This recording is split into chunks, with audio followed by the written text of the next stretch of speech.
Hey, hope you're having a most bodacious day. I just got back from the NAMM Show 2026, my first ever NAMM show, and wow, I mean, it was equal parts surreal and equal parts overwhelming to be there, you know. I've watched and followed NAMM for years, so kind of to be there, it was a lot to take in. So I went there with my good friend Steve Kitch, who's an amazing mastering engineer and all-round top bloke. And we went there for 3 days, and even then it felt like you were only just scratching the surface of it.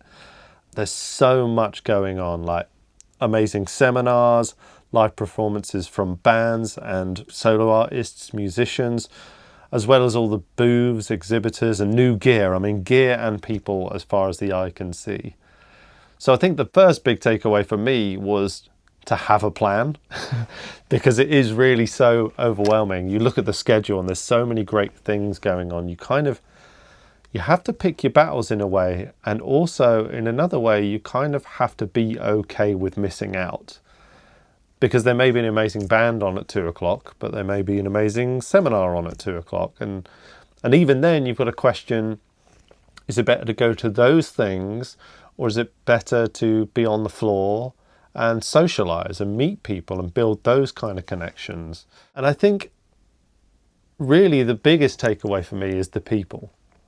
You know, NAMM, it's sold as a massive gear convention, and it is that. I mean, there's gear everywhere, but much less important, or, you know, gear comes and goes, but what doesn't come and go, hopefully, is people and connections and that social aspect. So I think that was the biggest thing for me.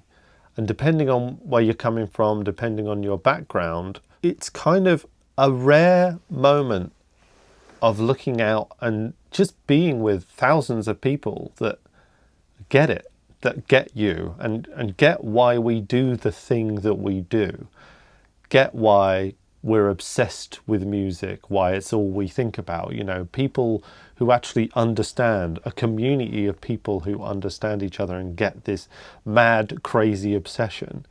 And that is inspiring, you know, whether it's on the floor, you know, with manufacturers, or whether it's at the bar afterwards.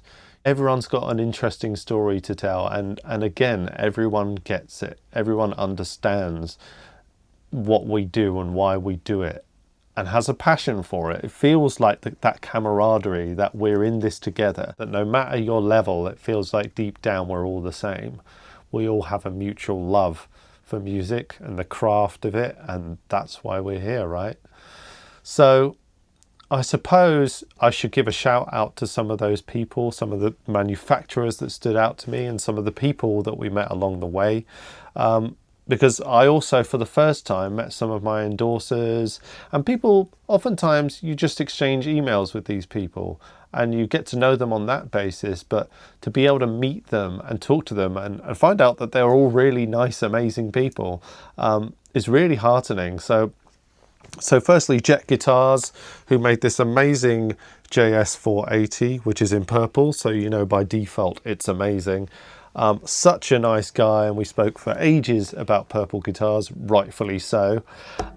Richter Straps, I mean, I've met that guy a couple of times, Lars. He's such a nice guy, always really happy to see him, and a very generous bloke, so absolute pleasure for sure. Audisy, I mean, the guy we met is called Chris Behrens. Can you believe it? Baron Matthews, Chris Behrens, we're basically bros, end of discussion.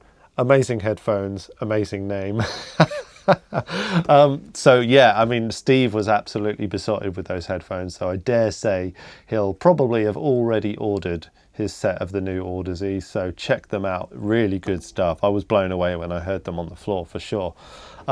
Roswell microphones, such a nice guy. I've chatted to him via email, and their new cab mic looks amazing, really interesting, so check that one out for sure. Chord, British company, make amazing headphone amps, and again, the guy was really cool, really laid back, really interesting bloke, and really approachable. And that is kind of a recurring theme throughout. Like, you really do get the sense that everyone wants to be there and everyone wants to talk to you, wants to tell you about their stuff, and is also interested in what you're doing. It's not a one-way street. It feels like everyone is genuinely interested in this whole thing that we do. You can feel the passion coming off people, you know. Zoom, it was great to meet them. I mean, they were one of my first endorsers. So again, you know, we've exchanged emails a lot, but to meet them in person, go and shake their hands, it's really great to finally put a face to the name, as they say, of these people. And so, yeah, always happy to see Zoom, and they've got a special place in my heart as one of my early endorsers for sure. And also, I can't miss out bare knuckle pickups, Cornwall's own. I mean, as someone who, you know, they're a Cornish company, and as someone who was born and bred in Cornwall, lived here my whole life, it kind of seems like a travesty that I've never met them before, and to go all the way to LA to meet a Cornish guitar pickup company. I mean, you got to do what you got to do, but I'm glad to have finally met them. And the bloke I spoke to, such a nice guy, and really amazing pickups, sound incredible. And just as an honourable mention, I mean, I can't miss out Justin Perkins, who's such a nice guy, amazing mastering engineer. We met him on the first day. Who's a friend of Steve, so we went and had a beer with the guy, and what a lovely bloke, what a nice guy, and he's worked on some amazing records and is an amazing bloke all round.